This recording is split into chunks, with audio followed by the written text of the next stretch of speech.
Hello everyone and welcome to the fifth lecture for our course Construction Project Management।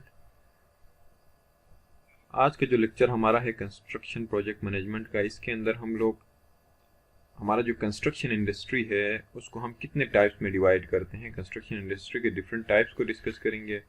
Then at the end of the lecture we will discuss few of the characteristics of construction industry. Okay, so before starting let me fix my mouse.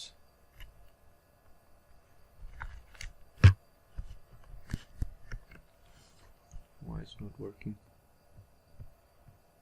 Construction industry जो हमारा है इसको हम basically जब लोग construction industry की बात कर रहे होते हैं, राइट, वो किस बारे में बात कर रहे होते हैं? So let's put the construction industry into 4 different buckets. हम कंस्ट्रक्शन इंडस्ट्री को अगर डिवाइड कर लें तो 4 डिफरेंट बकेट्स या पार्ट्स के अंदर हम डिवाइड करते हैं।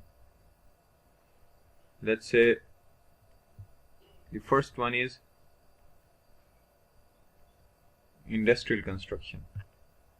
उसके बाद हम उसको रेजिडेंशियल कंस्ट्रक्शन के पार्ट में डाल देते हैं। फिर हेवी इंजीनियरिंग कंस्ट्रक्शन आ जाता है, देन आपका बिल्डिंग कंस्ट्रक्शन आ जाता है, right.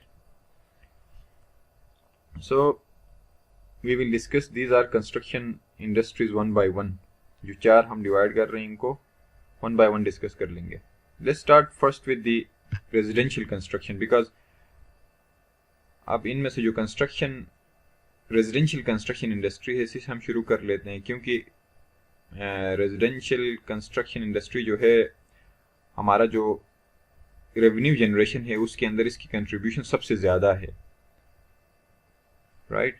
So let's start with the residential construction. सबसे पहला जो हमारा है, the first one is residential construction.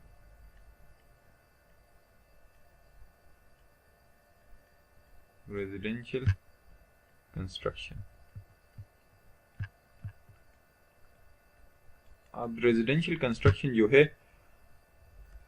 इसका कंट्रीब्यूशन जो है ना अराउंड 40% हमारा जो कंस्ट्रक्शन है उसमें रेजिडेंशियल कंस्ट्रक्शन इंडस्ट्री, ये वाली रेजिडेंशियल बिल्डिंग की जो इंडस्ट्री है ये कंट्रीब्यूट करता है अराउंड 40%। ठीक हो गया। अब इस इंडस्ट्री से तकरीबन लोग फेमिलियर हैं, ऑलमोस्ट सब लोगों को पता है कि रेजिडेंशियल बिल्डिंग क्या होती है, लेकिन इसके अलावा मैं आपको कुछ एग्जांपल्स दे देता हूँ इसमें शामिल क्या क्या चीज़ें होती हैं। रेजिडेंशियल कंस्ट्रक्शन इंडस्ट्री के अंदर हम कौन सी चीज़ों को इंक्लूड कर लेते हैं। इसमें हमारे आते हैं let's say single unit Holmes वगैरह होती हैं जिनको हम इंडिविजुअल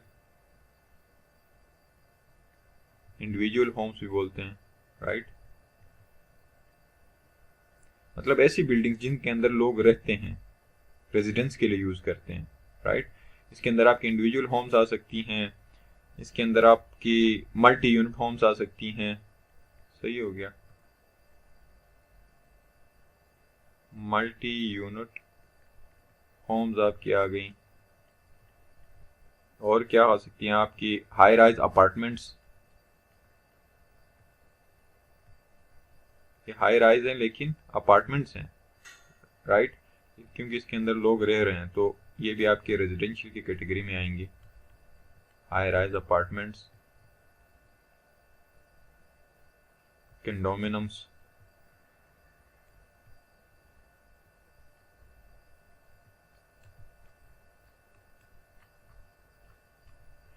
राइट, तो ये कुछ एग्जांपल्स हैं हमारी रेजिडेंशियल कंस्ट्रक्शन इंडस्ट्री की, और ये तकरीबन हमारा जो है अराउंड दिस मेक्स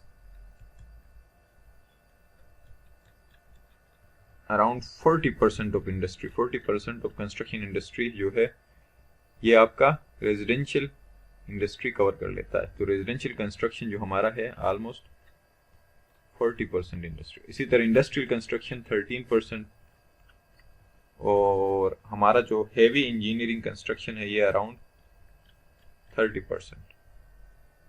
बाकी रिमेनिंग आपका बिल्डिंग कंस्ट्रक्शन के अंदर आ जाता है, राइट। तो अब बात कर लेते हैं हम लोग हमारा बिल्डिंग कंस्ट्रक्शन, जो हमने इसको सब पार्ट में डिवाइड किया था। बिल्डिंग कंस्ट्रक्शन के अंदर कौन सी चीज़ों को हम इंक्लूड कर लेते हैं। अब नाम देख लें तो रेजिडेंशियल कंस्ट्रक्शन और बिल्डिंग कंस्ट्रक्शन ऑलमोस्ट सिमिलर लगती हैं, राइट, कंफ्यूज कर देती हैं, लेकिन इन दोनों में डिफरेंस क्या है। रेजिडेंशियल कंस्ट्रक्शन को हमने डिस्कस कर लिया। अब नेक्स्ट हमारा इंडस्ट्री है बिल्डिंग कंस्ट्रक्शन। ओके, अब बिल्डिंग कंस्ट्रक्शन के अंदर क्या चीजें हम लोग इंक्लूड कर लेते हैं। बिल्डिंग कंस्ट्रक्शन, अब जो रेजिडेंशियल बिल्डिंग्स के अंदर हम लोगों ने जो चीजें डिस्कस की है ना, उसके अलावा जो भी बिल्डिंग्स हैं वो बिल्डिंग कंस्ट्रक्शन के अंदर फॉल करती हैं। फॉर एग्जाम्पल हमारे पास एग्जाम्पल्स क्या क्या हो सकती हैं, जैसे स्कूल्स हैं हमारी। अब ये बिल्डिंग्स तो हैं लेकिन रेजिडेंशियल बिल्डिंग्स नहीं है, राइट। तो इनको हम क्या करते हैं, बिल्डिंग कंस्ट्रक्शन के अंदर इस कैटेगरी में इंक्लूड कर लेते हैं। एग्जाम्पल के तौर पर हमारे स्कूल्स हो गई, यूनिवर्सिटीज हो गई हमारी, और एग्जाम्पल्स क्या हो सकती हैं, हॉस्पिटल्स, राइट। और एग्जाम्पल्स आपके कमर्शियल ऑफिस बिल्डिंग्स या टावर्स वगैरह जो होती हैं,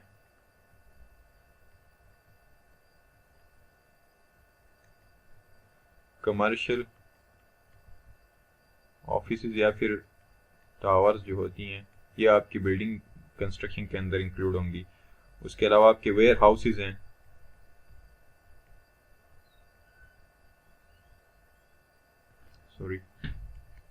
वेयर हाउस ये एक एग्जांपल है। और एग्जांपल्स क्या हो सकती हैं, इसके अलावा भी एग्जांपल्स आप मुझे कमेंट्स में बता दें।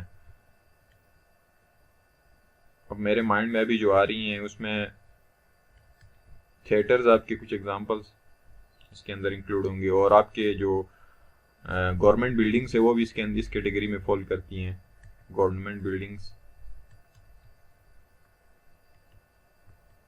राइट। और क्या आ सकती हैं, रिक्रिएशनल सेंटर्स जिस तरह आपकी होती हैं, रिक्रिएशनल सेंटर्स आपकी हो गई। और एक और एग्जांपल कोई बता दें, कमर्शियल मॉल्स वगैरह हो गई, मॉल्स वगैरह जो आपकी शॉपिंग मॉल्स होती हैं, कमर्शियल मॉल्स। तो रेजिडेंशियल बिल्डिंग्स के अलावा जो भी बिल्डिंग्स होती हैं उनको हम लोग बिल्डिंग कंस्ट्रक्शन के कैटेगरी में या इस बकेट में हम इसको इंक्लूड कर लेते हैं। अब इसमें एक और चीज ये है कि आप लोगों ने ये दो टर्म्स सुनी होंगी, एक होता है वर्टिकल कंस्ट्रक्शन, एक होता है हॉरिजॉन्टल कंस्ट्रक्शन, राइट। सो हम जो है रेजिडेंशियल कंस्ट्रक्शन और बिल्डिंग कंस्ट्रक्शन, ये जो दो कैटेगरीज हमने डिवाइड की, डिस्कस अभी ऊपर की हैं, इनको हम क्या करते हैं, वर्टिकल कंस्ट्रक्शन के अंदर शामिल करते हैं। ठीक हो गया, मैं ये फिगर आपको दिखा देता हूँ। अब हमारे पास दो कैटेगरीज होती हैं, राइट, वर्टिकल और हॉरिजॉन्टल। तो बिल्डिंग और रेजिडेंशियल कंस्ट्रक्शन, इनको हम वर्टिकल कंस्ट्रक्शन की कैटेगरी में डालते हैं, वर्टिकल कंस्ट्रक्शन, राइट। अब हेवी इंजीनियरिंग कंस्ट्रक्शन और इंडस्ट्रियल कंस्ट्रक्शन को हॉरिजॉन्टल कंस्ट्रक्शन इंडस्ट्री में इंक्लूड कर लेते हैं। अगर आप देखें, क्योंकि इन दोनों को हम इस कैटेगरी में क्यों डालते हैं, अगर आप देखें तो इन दोनों कैटेगरीज में जो भी बिल्डिंग्स बनती हैं वो ग्राउंड से वर्टिकली अपवर्ड बनती हैं, राइट। यही वजह है कि हम इनको वर्टिकल कंस्ट्रक्शन कैटेगरी में डालते हैं। कोई बिल्डिंग, हाई राइज बिल्डिंग बना रहे हैं तो आप वर्टिकली इसको कंस्ट्रक्ट कर रहे होते हैं, राइट। उसकी कंस्ट्रक्शन वर्टिकली इस तरह की कंस्ट्रक्शन होती है। तो इसी वजह से इन दो कैटेगरीज को हम वर्टिकल कंस्ट्रक्शन में इंक्लूड कर लेते हैं। तो let's move on to the next category. हमारा नेक्स्ट कैटेगरी क्या है, हमारा नेक्स्ट कैटेगरी है, let's discuss the heavy engineering construction. हमने बिल्डिंग कंस्ट्रक्शन को डिस्कस कर लिया, रेजिडेंशियल कंस्ट्रक्शन को डिस्कस किया, let's move on to the heavy engineering construction. अब हेवी इंजीनियरिंग कंस्ट्रक्शन के अंदर हम कौन कौन से कंस्ट्रक्शन प्रोजेक्ट्स को इंक्लूड कर लेते हैं, किस तरह के प्रोजेक्ट्स को हम हेवी इंजीनियरिंग कंस्ट्रक्शन प्रोजेक्ट्स बोलते हैं, राइट। एक तो इसके नाम से भी जाहिर हो रहा है। द थर्ड वन इज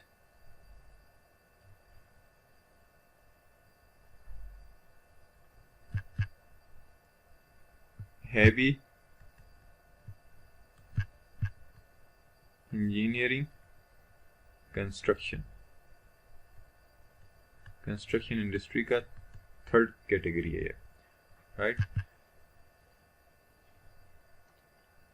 तो अब इस कैटेगरी को हैवी इसलिए बोलते हैं क्योंकि इसमें जो इक्विपमेंट्स इस्तेमाल होती हैं वो ऑब्वियसली हैवी मशीनरी की इस्तेमाल की जाती है। फॉर एग्जांपल आपकी अर्थ मूविंग इक्विपमेंट्स हैं, आपके ग्रेडर्स हैं, एक्सकेवेटर्स, मैसिव क्रेन्स, ये सारी यूज़ होती हैं, राइट। तो इसी वजह से इसका नाम हैवी इंजीनियरिंग कंस्ट्रक्शन इसीलिए रखा गया क्योंकि इसके अंदर आपके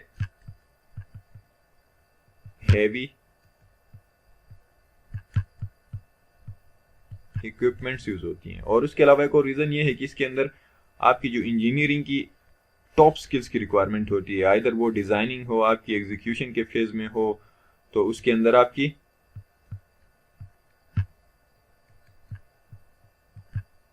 टॉप इंजीनियरिंग स्किल्स की रिक्वायरमेंट होगी, एक्सपर्ट्स की रिक्वायरमेंट होगी, राइट। तो इसके अंदर आपके एग्जांपल्स क्या क्या इंक्लूड होती हैं हैवी इंजीनियरिंग कंस्ट्रक्शन प्रोजेक्ट्स में? हमारे इंक्लूड होती हैं, लेट्स से आपके डैम्स हो गई, राइट। उसके अलावा आपके टनल्स, हैवी टनल्स वगैरह के जो प्रोजेक्ट्स होंगे वो इस कैटेगरी के अंदर फॉल करेंगी। उसके अलावा आपके ब्रिजेस हो गई, हाईवेज आपकी बनती हैं, ये इस कैटेगरी के अंदर आती हैं। और एयरपोर्ट्स आपकी हो गई, या फिर सी पोर्ट्स भी इसके अंदर इंक्लूड हैं। और आपके जो वाटर सप्लाई के प्रोजेक्ट्स होती हैं, वाटर सप्लाई प्रोजेक्ट्स हो गई। उसके अलावा आपके कम्युनिकेशन के जो नेटवर्क्स होती हैं, टावर्स वगैरह, मोबाइल नेटवर्किंग सिस्टम के लिए जो, या इसके अलावा भी और कम्युनिकेशन सिस्टम के जो नेटवर्क्स होती हैं, कम्युनिकेशन नेटवर्क्स, ये इस काइंड के प्रोजेक्ट्स जो होंगे वो आपके हैवी इंजीनियरिंग कंस्ट्रक्शन के कैटेगरी में फॉल करेंगे। और ये हमारे कंस्ट्रक्शन इंडस्ट्री के तकरीबन जो है ना 30% जो हमारी कंस्ट्रक्शन होती है वो इस कैटेगरी के अंदर फॉल करती है। 30%, 40% हमारे रेजिडेंशियल के अंदर करती थी, राइट। तो नेक्स्ट हमारा fourth and last but not least हमारा इंडस्ट्रियल कंस्ट्रक्शन जो कैटेगरी है, फोर्थ वन। ये 3 हमने डिस्कस किया। हमारा नेक्स्ट है इंडस्ट्रियल कंस्ट्रक्शन। अब इसके अंदर कौन सी हमारी कंस्ट्रक्शन प्रोजेक्ट्स फॉल करती हैं? Fourth one is industrial construction.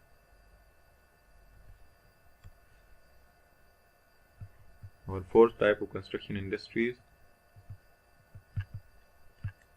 Industrial construction.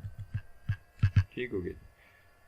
अब इंडस्ट्रियल कंस्ट्रक्शन जो है इसके अंदर कौन कौन से, किस तरह के टाइप्स के प्रोजेक्ट इंक्लूड होंगे जिनको आप इंडस्ट्रियल कंस्ट्रक्शन के इस कैटेगरी में फॉल करेंगी? तो इसके अंदर आपके let's talk about few examples, like आपके पेट्रोलियम रिफाइनरीज जो होती हैं,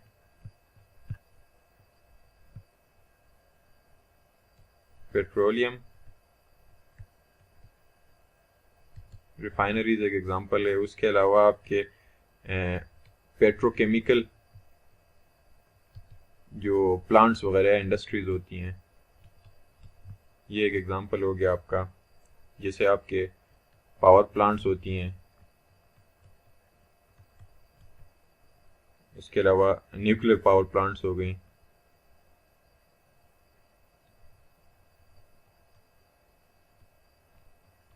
और एग्जांपल्स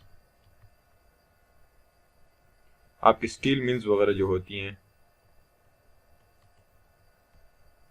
और आपके मैन्युफैक्चरिंग प्लांट्स जो आपके होती हैं, हेवी मैन्युफैक्चरिंग प्लांट्स।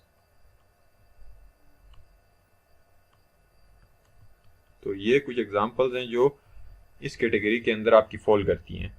सो अब क्वेश्चन ये अराइज होता है कि what makes this industry bit different from the others. अब ये इन इंडस्ट्रीज को अगर हम दो चीजों में अगर डिस्कस करना चाहें, जैसे इनमें से कौन से ऐसे इंडस्ट्रीज हैं जो जिनका इम्पैक्ट सोशल है और जिनका इम्पैक्ट इकोनॉमिकल इम्पैक्ट है। सही है, अगर इन दो कैटेगरीज में डिवाइड करें तो आपका जो ऊपर हमने जो डिस्कस की रेजिडेंशियल इंडस्ट्री हो गई आपकी, और बिल्डिंग इंडस्ट्री हो गई, और हैवी इंजीनियरिंग इंडस्ट्री, ये आपके सोशल, इनका इम्पैक्ट सोशल इम्पैक्ट ज़्यादा है, आपकी सोशल कैटेगरी के अंदर फॉल करती हैं। लेकिन इकोनॉमिकली अगर कोई इंडस्ट्री आपकी वो इम्पैक्ट करती है तो वो आपकी जो हमने फोर्थ डिस्कस की इंडस्ट्रियल कंस्ट्रक्शन जो है वो इस कैटेगरी में फॉल करती है। इंडस्ट्रियल कंस्ट्रक्शन जैसे आप हमने डिस्कस किया ना ऊपर के petroleum refineries, petrochemical plants, power plants, nuclear power plants, steel mills, heavy manufacturing plants, ये सारी इनका जो एंड इम्पैक्ट होता है वो हमारे कंट्री या हमारे स्टेट की इकोनॉमिक्स पे होता है, राइट। तो इसलिए ये इस कैटेगरी में फॉल करता है, इकोनॉमिक के कैटेगरी में, और ये जो है बाकी सोशल कैटेगरी के अंदर फॉल करती हैं। तो ये बाकियों से इस हिसाब से डिफरेंट है। तो economic infrastructure is that infrastructure that actually, अब इकोनॉमिक इंफ्रास्ट्रक्चर जो है ना वो किसको हम बोल सकते हैं, economic infrastructure is actually that infrastructure which supports, allows and provides the ability to drive the economics of a state। Economy सही है, किसी भी स्टेट की इकोनॉमी को ड्राइव करने के लिए इनका एक कलीदी किरदार होता है। तो इस तरह के इंफ्रास्ट्रक्चर को हम इस कैटेगरी के अंदर डालते हैं। तो ये कौन से वाले हो सकते हैं, इंडस्ट्रियल कंस्ट्रक्शन, जैसे ऊपर डिस्कस किया, steel mills, heavy manufacturing plants, nuclear power plants, आपके रिफाइनरीज, पेट्रोकेमिकल प्लांट्स, ये सारे इसके अंदर फॉल करती हैं। सो industrial construction typically focuses on such facilities and elements which we have discussed above। तो ये हमारी मेन 4 कैटेगरीज हैं कंस्ट्रक्शन इंडस्ट्री की, जिनको हम डिवाइड कर लेते हैं, जिसके अंदर आपका industrial construction, residential construction, heavy engineering construction और बिल्डिंग कंस्ट्रक्शन। ठीक हो गया जी। अब आपका जो ये हैवी इंजीनियरिंग कंस्ट्रक्शन है, ये इसमें जो रेजिडेंशियल कंस्ट्रक्शन और बिल्डिंग कंस्ट्रक्शन है ये आपके वर्टिकल कंस्ट्रक्शन में फॉल करती है। हैवी इंजीनियरिंग कंस्ट्रक्शन ये आपका हॉरिजॉन्टल कंस्ट्रक्शन में फॉल करता है, हॉरिजॉन्टल कंस्ट्रक्शन की कैटेगरी में फॉल करता है। उसके अलावा जो हमने कैटेगरीज की वो उसमें किया था ना कि सोशल और इकोनॉमिकल इम्पैक्ट में किया था, तो ये इंडस्ट्रियल कंस्ट्रक्शन आपका इकोनॉमिकल इसका इम्पैक्ट है, बाकी तीनों किस कैटेगरी में, सोशल कैटेगरी में फॉल करती हैं, सोशल। एंड देन दिस में हैवी इंजीनियरिंग कंस्ट्रक्शन को आप सोशल और इकोनॉमिकल दोनों में इसको इंक्लूड कर सकते हैं, social and both economical, right. तो हमारा जो लेक्चर का टाइटल था types of construction industries and characteristics of industry, right. तो अभी तक हमने कंस्ट्रक्शन इंडस्ट्री के टाइप्स को हमने डिस्कस कर लिया। अब let's discuss few of the characteristics of construction industry, then we will wind up this lecture here. तो अभी जो है नेक्स्ट हमारा, let's discuss few of the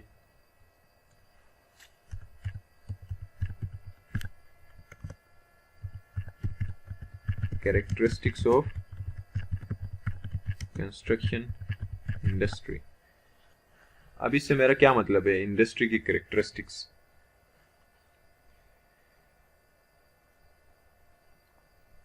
जब भी हम किसी इंडस्ट्री की बात करते हैं तो सवाल पैदा ये होता है कि इसमें ऐसी क्या खास बात है, राइट? अब कंस्ट्रक्शन इंडस्ट्री की बात कर रहे हैं तो, और इसकी कैरेक्टरिस्टिक्स की बात कर रहे हैं तो हमें इस बात का पता होना चाहिए कि इसमें ऐसी क्या खास बात है, what is actually unique about this industry or what is special in this industry. So let me list down some facts and figures to support the above question and statement which we have discussed. तो इसमें uniqueness क्या है यहाँ construction industry के अंदर? तो सबसे important चीज़ ये है कि ये एक बहुत बड़ा इंडस्ट्री है। अकॉर्डिंग टू अ सर्वे इसका वर्थ जो है it is around 10 trillion dollars की इंडस्ट्री है ये। ठीक हो गया जी। And then second important fact about this industry is that it gives employment to around 100 million people globally. अब ये क्या करता है इस इंडस्ट्री की वजह से 100 मिलियन एम्प्लॉयमेंट्स इस इंडस्ट्री की वजह से जनरेट हुई हैं। एंड देन इस इंडस्ट्री के अंदर वाहिद इंडस्ट्री है जिसके अंदर इतनी सारी कंपनीज रजिस्टर्ड हैं। If you take the example of US only, अब सिर्फ यूएस की अगर देखा जाए तो यूएस के अंदर जो है तकरीबन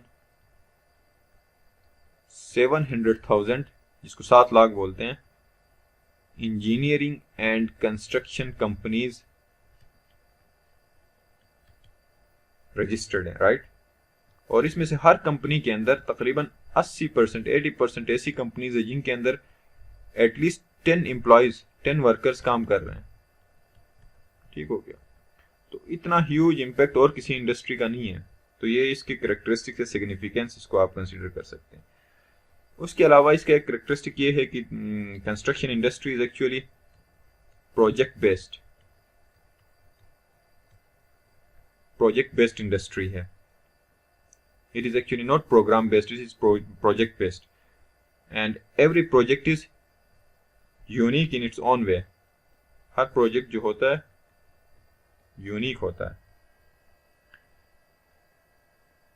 अब इसमें क्वेश्चन ये बनता है कि प्रोजेक्ट क्या होता है, प्रोजेक्ट और प्रोग्राम में डिफरेंस क्या है। तो ये चीज़ें हम आगे आने वाली टॉपिक्स में पूरा हमारा एक लेक्चर होगा प्रोजेक्ट्स और प्रोग्राम में डिफरेंस का। सिर्फ मैं एक डिफरेंस बता देता हूँ जिसकी बेसिस पे आप डिफरेंशिएट इजीली कर सकते हैं।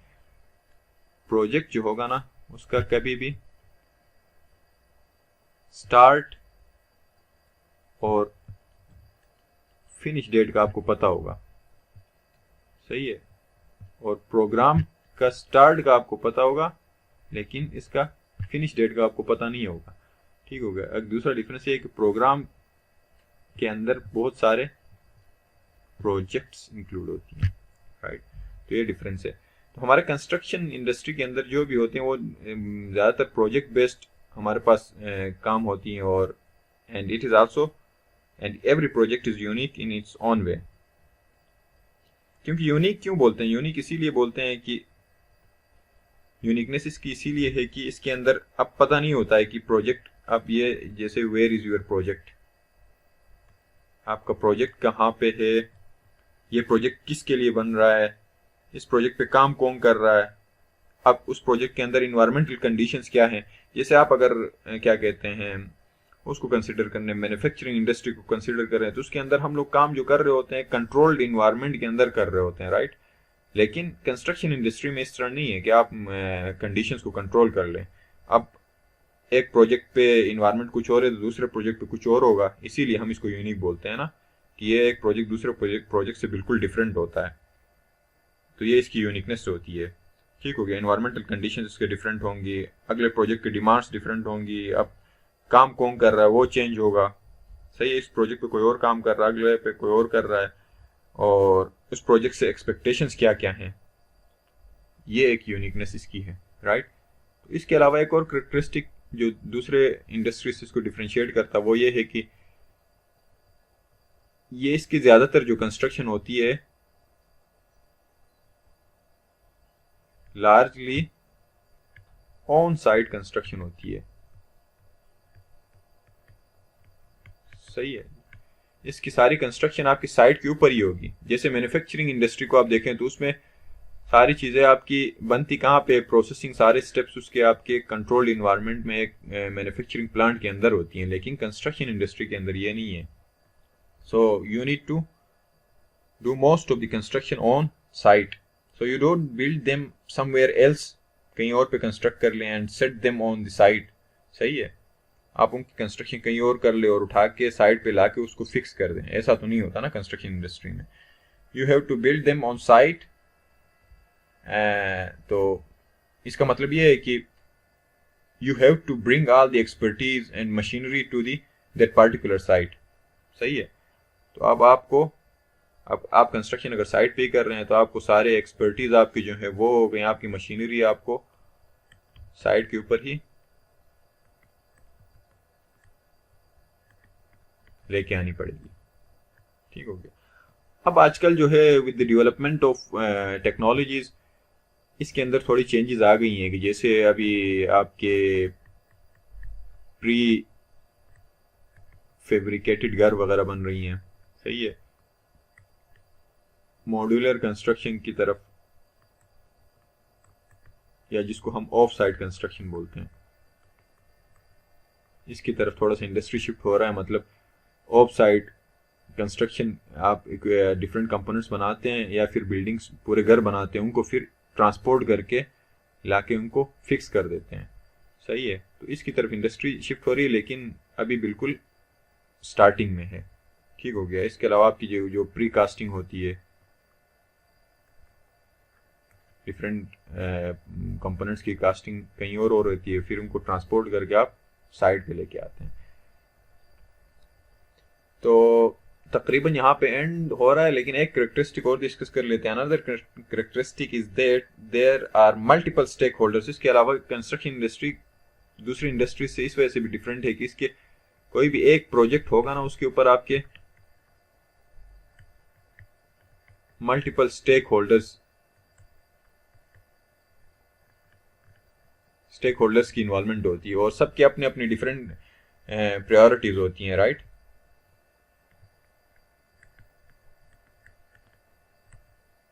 अब ये हर इंडस्ट्री में नहीं होता, कंस्ट्रक्शन इंडस्ट्री में बहुत सारा होता है कि एक प्रोजेक्ट के ऊपर आपके मल्टीपल स्टेक होल्डर्स इन्वॉल्व हैं, different people are involve in that, आपके फाइनेंशियल्स इन्वॉल्व होते हैं, आपका कंसल्टेंट, क्लाइंट, ये सारे इनकी इन्वॉल्वमेंट बहुत ज़्यादा होती है।